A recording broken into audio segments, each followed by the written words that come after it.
You know guys, ever since I got this sweet camera mounting rig from the Cracking the Code team, I've gotten a lot of requests from you guys to demonstrate what some sweep picking licks might look like down the barrel of this thing. It looks something like this.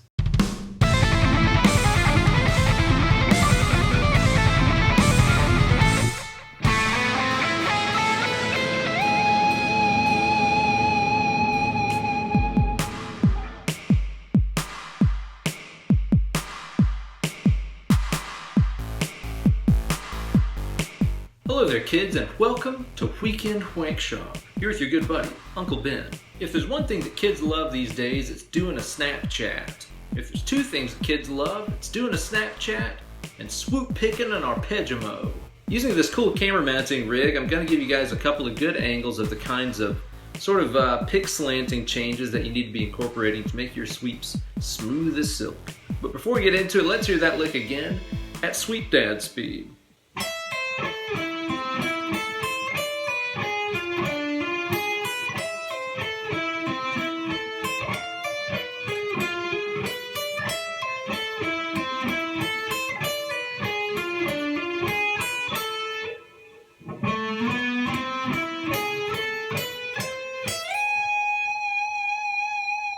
If you like the backing track that I made that goes along with this week's lick, you can get it over at the new Weekend Wankshop Bandcamp page, which you can find at weekendwankshop.bandcamp.com. You can stream it on there for free and practice along with it, or you can download it for $1 or more if you so choose, as a way to say, thanks Uncle Ben. So first things first, let's talk about this A minor arpeggio, which starts off with an upstroke on the 12th fret high E, pulling off to 8. After this, 10th B, 9th G. Then you're going to switch to downstrokes for this next part here. You're going to play 10th D, 9th G, 10th B, and then the 8th high E. So far all the picking has gone up, pull, up, down, down, down, down. After that we're going to play the G sharp diminished 7 arpeggio. You're going to play the 10th fret high E string here with an upstroke, pulling off to 7. Upstroke 9th B, upstroke 10th G, and then after this what we're going to do is to play a downstroke on the 7G, and then hammer back onto 10, downstroke 9B, downstroke 7E. So that sequence went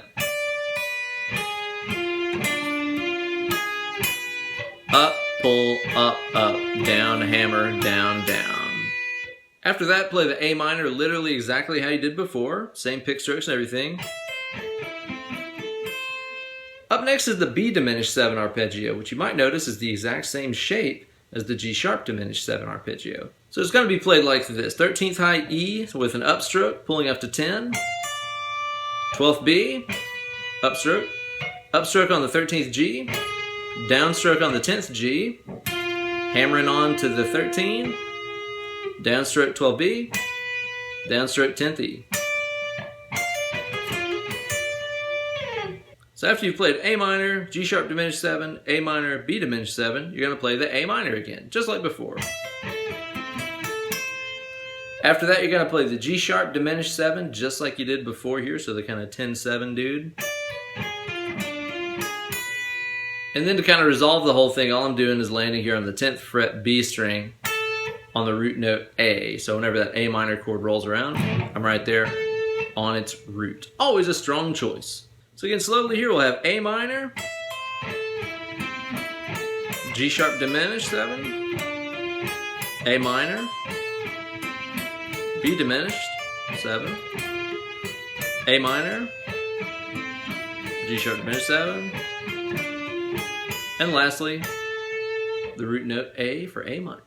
And the very last lick I played in there is ripped straight out of the playbook of Michael Keane from The Faceless. I'm starting off on the 7th fret D string here, scooching up to the 9th fret D, 10th fret D, 9th fret G, 9th fret B. Notice the shift of the first finger.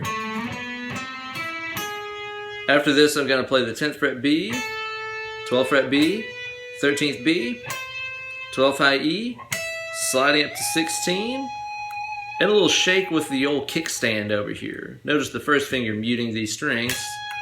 That way I can shake the bar liberally, and these other strings won't ring out on me like that. So now that you got the positions for the lick down, let's use the old camera mount here so I can give you guys a sneak peek at what some of the picking motions going on here are all about. Scope it out.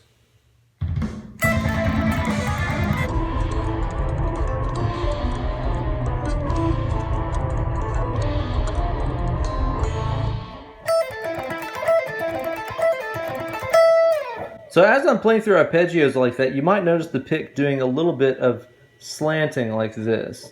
Again, these are the kind of positions that Troy Grady's Cracking the Code series, which I'm always talking about, would refer to as a downward pick slant and an upwards pick slant. In my This Is Why You Suck at Guitar, Your Sweep Picking Sucks video that I put out several years ago, I talked in there about how there's no need to excessively rotate the hand like this. And I maintain that, because every time you're making some kind of huge motion, taking your hand off the strings, you're opening yourself up to a world of noise to happen, and that's no good. But that being said, there's no denying physics. If you turn the pick a little bit to go in the direction that you're going, you know, it's going to ease things up a little bit. You can keep the motion small. You know, you can see right there, I'm not doing any huge thing like this. Just a little turn is all that you need. Think of it like a paintbrush, you know, that's really what I want you to think of with your picking here. If this is a paintbrush and you're trying to stroke down the wall, you would naturally sort of hold the paintbrush like this. That way it just goes with the flow, right? Because if you're holding it flat, that puts up a lot of resistance, and God forbid if you're holding it at this angle, it really just skips all over the place. Now, whereas if I was trying to paint upwards on the wall, you know, I would kind of turn the brush like this slightly. It just makes it go with the flow better. Whereas again, God forbid if I had it still turned this way, there's just none of that happening. It's not going to work. And flat offers up a lot of resistance too. So in other words, just by slightly tilting the pick like this whenever I'm going downstroke to downstroke, and slightly tilting the pick like this when I go upstroke to upstroke, it's going to make all this stuff flow a hell of a lot better. Now the thing about this that gets tricky are what I call the turns. In other words, when I'm turning from upstrokes to downstrokes. Let's take the A minor arpeggio as an example of this. So it starts off with a up-slanted upstroke.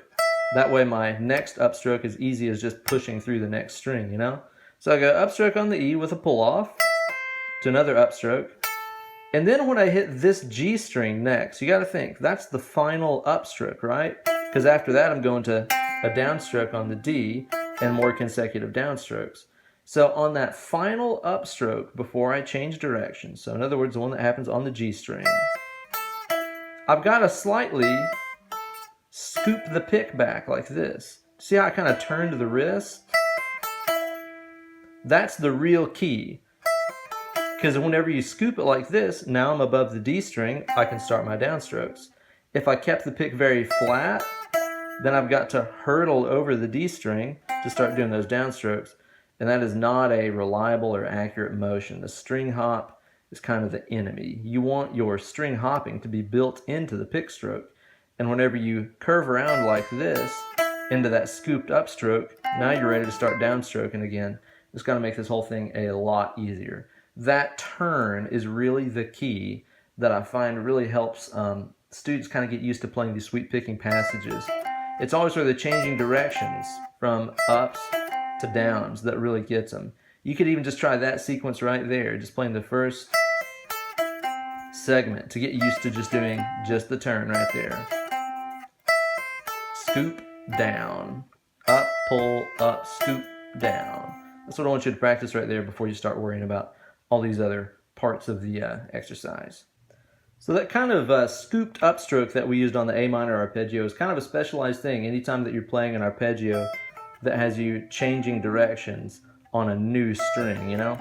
But the cool thing about the diminished arpeggios that we use here in this example are they have their turnaround, in other words, the point where they go from ascending to descending, happen on the same string. Because check it out, you go upstroke, pull, up, down, hammer, you know?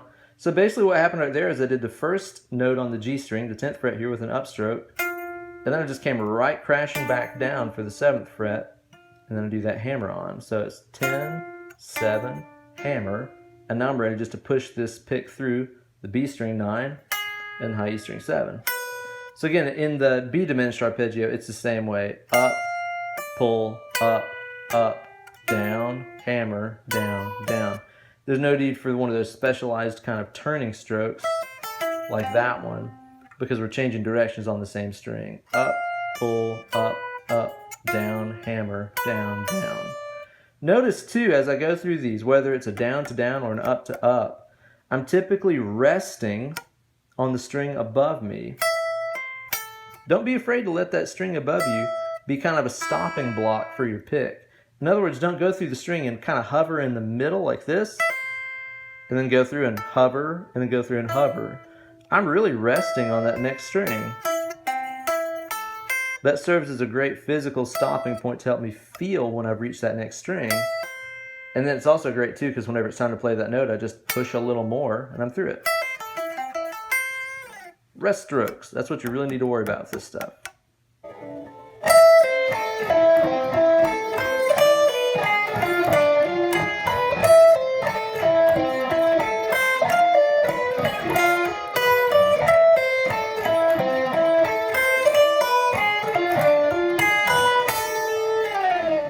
So there you go, guys, a 6-sweep arpeggio lick that you guys can be practicing on this weekend, as well as some insight into the kind of picking mechanics that make this technique tick.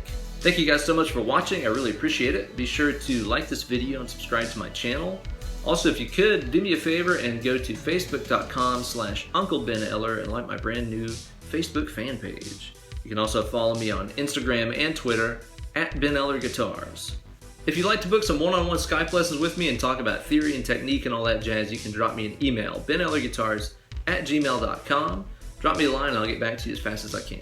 Thanks again for watching, and stay tuned next week for another sick lick. See you guys then. Cheers.